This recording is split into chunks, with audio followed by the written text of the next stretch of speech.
Pocharam municipality పరిధిలోని Chowdariguda HP petrol pump వద్ద కొత్త బాలు యాదవ్ ఆధ్వర్యంలో ఏర్పాటు చేసిన సదర్ సయ్యాట కార్యక్రమం అట్టహాసంగా జరిగింది. ఈ కార్యక్రమానికి ఎంపీ ఈటెల రాజేందర్ ముఖ్య అతిథిగా హాజరై దున్నపోతుల విన్యాసాలను తిలకించారు. ఈ సందర్భంగా ఎంపీ ఈటెల రాజేందర్ మాట్లాడుతూ గత 11 సంవత్సరాల నుంచి నిరంతరాయంగా ఈ సదర్ సయ్యాట కార్యక్రమాన్ని నిర్వహిస్తున్న కొత్త బాలరాజు యాదవ్ కుటుంబ సభ్యులకు ప్రత్యేక ధన్యవాదాలు తెలిపారు. యాదవ జాతి పౌరుషానికి మారుపేరుగా నిలుస్తుంది. యాదవులు ప్రకృతిని కాపాడుతూ జీవాలకు సేవ చేస్తూ సమాజానికి గొప్ప సేవ చేస్తున్నారు. యాదవుల కృషి అభినందనీయమని ఎంపీ కొనియాడారు. బాలు యాదవ్ ఇలాంటి కార్యక్రమాల భవిష్యత్తులోనూ ఎన్నో నిర్వహించాలని ఆకాంక్షిస్తూ సమాజానికి తోడ్పడే కార్యక్రమాలలో బాలు ఎప్పుడూ ముందుండాలని సూచించారు.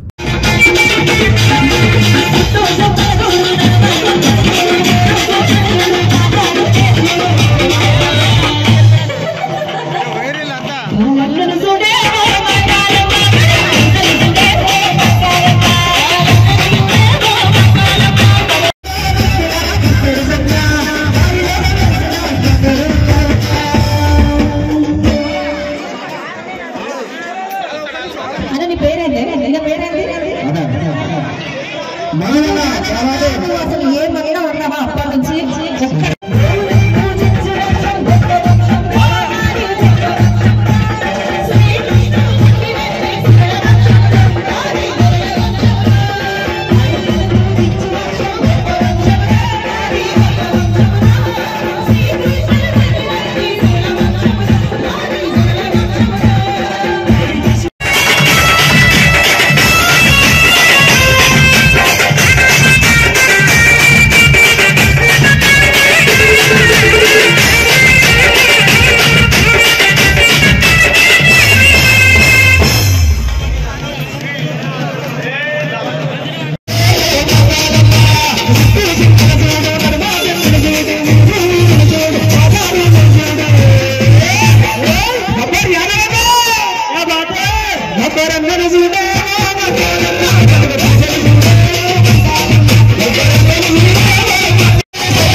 దీపావళి తర్వాత దేశవ్యాప్తంగా మా యాదవ సోదరులు సదర్ కార్యక్రమాలు నిర్వహిస్తారు. ప్రకృతితో వెనవేసుకొని జీవించేటువంటి జాతి, ప్రకృతిని ప్రేమించే జాతి, జీవాలను కాపాడుతూ మానవాళికి మంచి ఆహారాన్ని అందించేటువంటి జాతి యాదవ జాతి. ప్రపంచానికి ఒక మంచి సిద్ధాంతాన్ని అందించినటువంటి, మంచి ఫిలాసఫీని అందించినటువంటి మహనీయుడు శ్రీకృష్ణ భగవానుడు. మానవాళి ఉన్నంత వరకు వారు ఇచ్చిన సందేశం, వారు చూపిన మార్గం ఇవాళ ప్రపంచమంతా నడుచుకుంటున్న సందర్భంలో ఆ మహనీయుడికే ఇవాళ కాపాడినటువంటి పెంచినటువంటి జాతి యాదవ జాతి. కాబట్టి ఇవాళ ప్రతి గ్రామంలో ఈ సదర్ కార్యక్రమం జరిగితే బాలు యాదవ్ గారి నాయకత్వంలో ఈ చౌదరిగూడలో గత 11 సంవత్సరాలుగా ఈ కార్యక్రమాన్ని నిర్వహిస్తారు. వారికి శుభాకాంక్షలు తెలియజేస్తా ఉన్నాం. దాంట్లో పాల్గొన్నటువంటి సుదర్శన్ రెడ్డి గారు, అదేవిధంగా బాలరాజు గారు, సంపత్ గారు, సురేష్ గారు, బసవరాజు గారు, మొత్తం నాయకులంతా కూడా పాల్గొన్నారు. వాళ్ళందరికీ కూడా ఇందులో పాల్గొన్నటువంటి యువకులందరూ కూడా ధన్యవాదాలు.